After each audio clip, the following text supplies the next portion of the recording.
Hi everybody! Welcome to another one of our Facebook Lives. Tonight is just a very quick live to introduce you to the new members of the Facebook Live team. So as you know, I'm Esme. You probably see my face far too often on our Facebook Lives. And we've got the lovely Nikki who's joining us and Lila. So I'm going to pass over to introduce these lovely women to you, so you'll get to know them and you'll start to recognise their faces as they do more lives with us going forward. So Nikki, can you tell everybody a bit about yourself? Yes, so I'm Nikki and I've been a vet for 17 years, mostly small animal recently, and I work in a small animal practice in southeast London. I'm a very general practitioner, so I see bits of everything, but my big interest is in geriatric patients, dogs and cats. We do tend to see more dogs than cats, with arthritis anyway, that owners have recognised. So I see quite a lot of arthritic cases because I'm the vet in the practice that likes to see them. We do run sort of pain clinics, mainly the acupuncture clinics, because that's something that I do a lot of in my arthritic patients. And we will often start by seeing patients. Most of the time they're coming in for just general checkups, and then we'll book them in for a pain checkup or an arthritis checkup specifically and spend that time just working on that. Yeah, brilliant. And Lila, tell us a bit about yourself. Yes, hi everybody. So I qualified in 2012. I'm also a small animal vet, and I have been kind of in and around doing small animals. So I've done an internship in surgery, an internship in pain management and anesthesia. And then what brought me to these shores, as clearly I'm not from the UK, is doing a rotating internship. So these are all done at referral hospitals with specialty surgeons and specialists.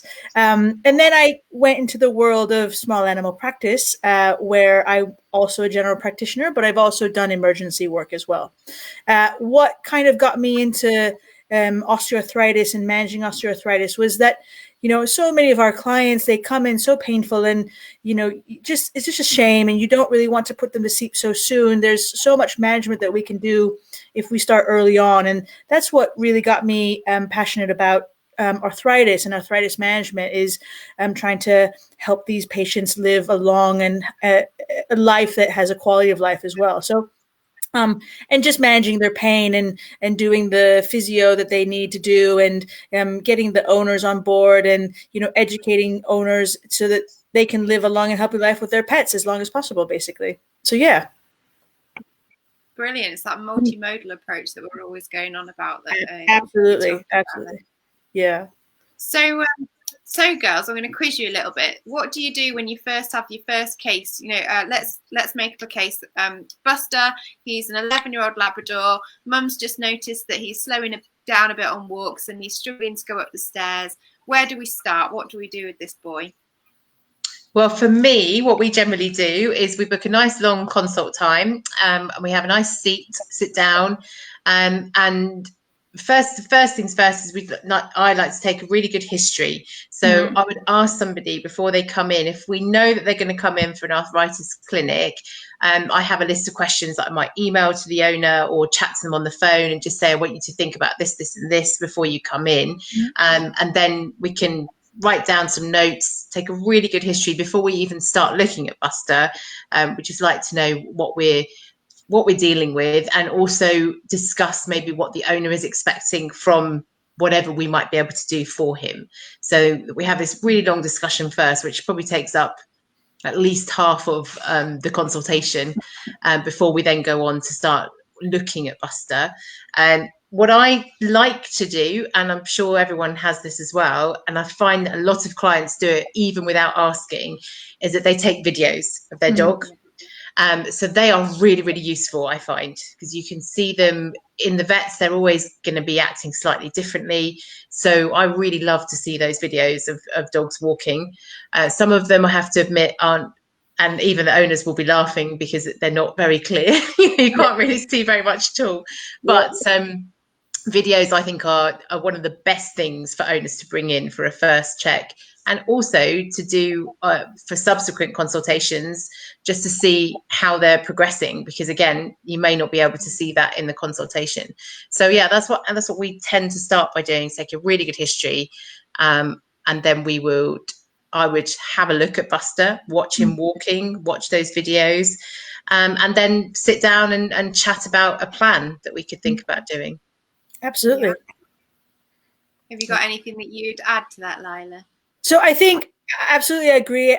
A history is really important, and videos are super helpful. Absolutely, because you can track changes. Beyond that, once you start talking to the owner and finding out when the pain starts, just like grandma and grandpa, or even us nowadays, that we're getting a little bit creaky in our old age. You know that there's certain times of the day when patients are getting a little bit more slower, they're slowing down, or they're having difficulty standing up, or they're having trouble jumping onto the couch, for instance. So understanding when the pain is the worst, understanding when the patients are slowing down. And interestingly, we talk a lot about dogs, and I know this is canine arthritis management, but cats as well do have arthritic issues as well. And sometimes they don't show it, and the only sign is that they're not jumping up onto the couches often, or whatever the case may be. So really getting a good history is paramount. And then my mainstay in the beginning is looking at them, how they walk, and really doing what we call a gait analysis, or really we'll make the owner walk up and down very slowly to see, is there any stiffness in the walk, is there a limp, and really important is, some clinics are not able to because there's not stairs, but oftentimes getting them to walk up and down stairs is very important as well. And that can tell us a lot of things that we don't see on level ground. And that's before we do it. Definitely. I think it's the history is, yeah.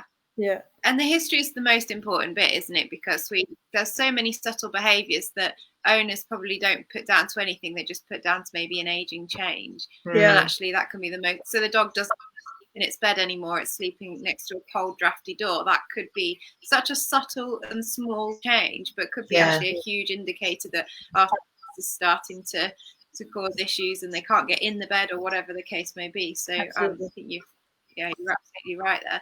So once we've done our history taking and we found out that maybe Buster is only managing 20 minutes on walks, and he's not able to go up the stairs anymore. They're struggling to get him in and out of the car. He's on no medication. What do we start with next? Once you've done your gait analysis and we've decided he's probably got some arthritis in his hips. Yeah.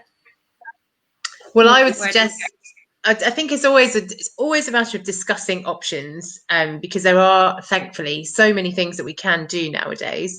But my first line of treatment is always going to be to try, if we can, to use a non-steroidal anti-inflammatory. And so I would probably suggest, depending on the age of the pets, that we go ahead and do some just preliminary blood work, just so we can see what we're able to use. Is there anything on there that we must not be using based on those bloods? And also, again, going through history to see, have they had medications before? Have they caused any problems? So we can rule in or out potential medications. And then I always like to discuss quite early on the use of other treatment options, like the physiotherapy or acupuncture, which I would always use alongside, not just by themselves, but alongside using the medical management as well. Yeah, absolutely. So before I get to any treatments, and sorry, Nikki, if you were going to mention this, I always want to rule out any other issues as well. Okay, so osteoarthritis is something that is a diagnosis, what we call a diagnosis of what's the word, guys? Elimination. That's the word. Exactly.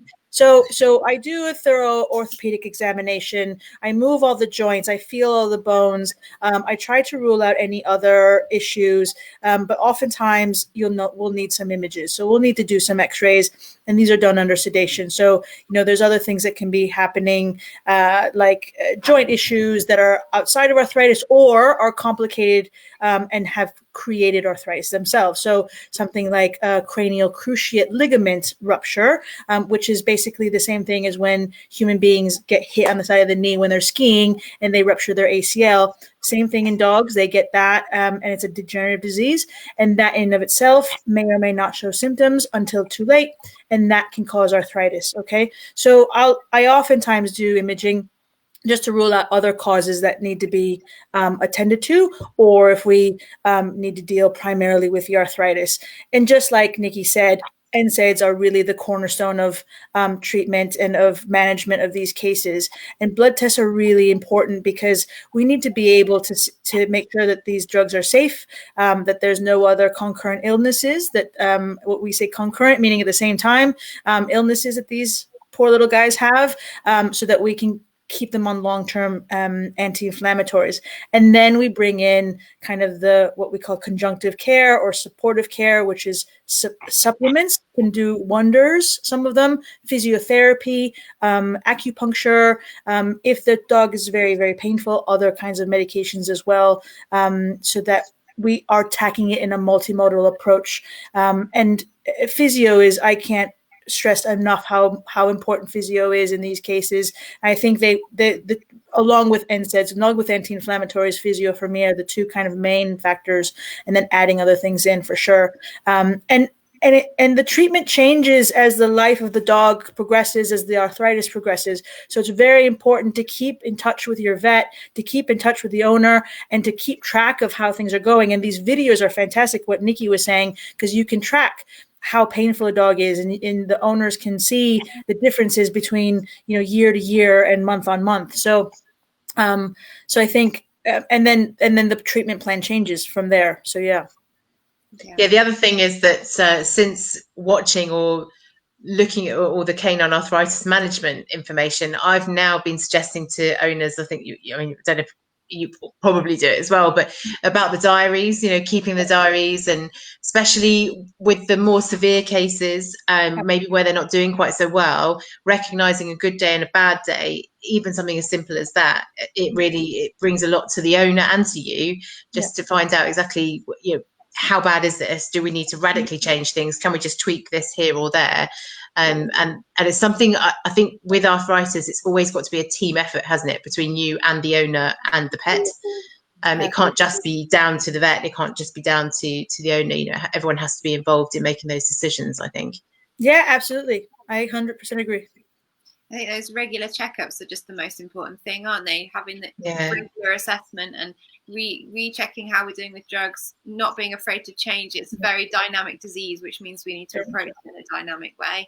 And sometimes you go through ebbs and flows, don't you? So sometimes you see the dog, they're doing amazingly. You think, well, actually, we can probably job done. Meds. We don't need to see them as often for acupuncture or physio, whatever the case may be. And then winter comes and maybe they're worse in the bad weather and we have to up everything again and add it up chasing a rabbit in the woods or whatever the case may be.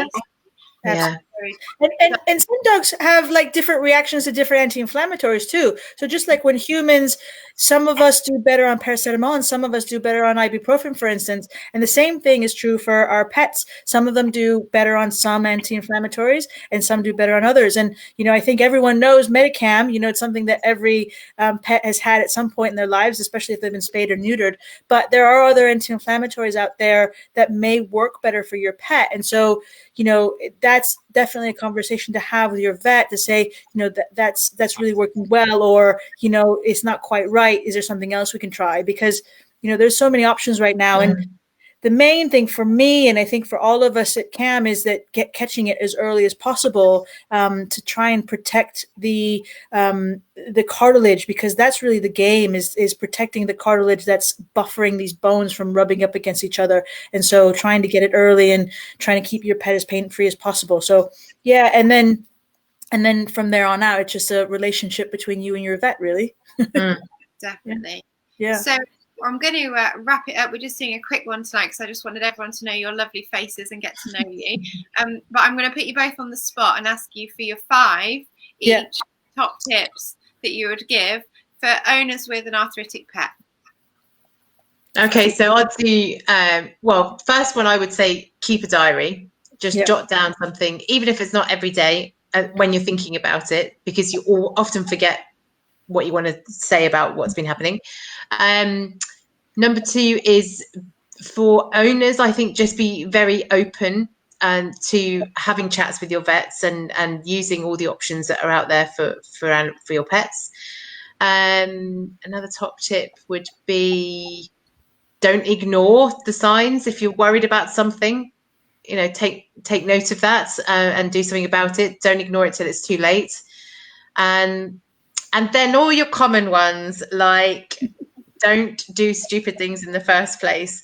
So let your dogs have a really fun, happy lifestyle, but recognize that if there's things that you wouldn't do because you know that it's going to be too much of a strain on your joints, the same applies to your dog. So don't do it for them. So yes, play ball with them, but not in a way where you're using the ball launchers and doing that for an hour every day. It's just not going to be good for them, as it wouldn't be for us as well. I think that's only 4, but that's okay. We'll let you off. Okay. We'll do it cumulatively, Nikki. So yeah, go on then. So yeah, I agree with that. I think just like, don't ignore when they're limping. I think just like you and I, if we sprain our ankle or if we don't feel quite right or if we twisted our knee, if you're limping, it means you're in pain or you're uncomfortable. So the same thing with dogs and cats. If they're showing signs of slowing down or limping or anything, it means that they're uncomfortable. So let us know. The sooner you let us know as vets, the sooner we can intervene and the more comfortable your pet can be. And definitely rest your pets as well. Like Nikki said, if they're feeling a little slow and they're limping a little bit, they love the ball. They want to play with the ball, but don't let them rest them. Please put them home, put them on the sofa, pamper them for a day, and then give us a call, make an appointment with the vet so we can check them out. The other thing that I want to say is, one of my mantras is old age is not a disease. So there's no such thing as, he's getting old, so that's the problem. There's always a name to the problem. Yes, older animals do get more problems, but old age in and of itself is not a disease. There's a reason why they're limping. There's a reason why they're not feeling well. So please see your vet, see them as soon as you can so that they can get taken care of sooner rather than later. And the sooner a vet can see something, the more options we have to making your pet feel better quicker. Yeah, I mean, what really Nikki said as well, like, I don't have much more to add on top of that, I think. But definitely keep a good relationship with your vet. Be with a vet that you're comfortable with, having this discussion with, and you're going to be a partner in your pet's quality of life for a long time. So be sure you're with somebody that you're comfortable with and you can have these discussions with them. Yeah, absolutely. I think you guys have hit some really good points, and it's so important to have this teamwork. That's Absolutely. What we're here as CAM, to be part of your team as well. Hopefully we can help lots of people with all our Facebook Lives and all the content we produce, helping vets support owners, and owners have a good relationship with their vets so they can do well and have the best outcome for their pets, which is what we all want, isn't it? Absolutely. Yeah, definitely. So I'm going to wrap it up here, guys. Thank you very much for joining me this evening. Everybody who's watching, thanks for joining us, and welcome to Lila and to Nikki, to the team. And I can't wait to watch all the lives that you're going to be doing over the next few months. Well, and I'm learning from you both. Brilliant. We look forward to it. Bye. Bye.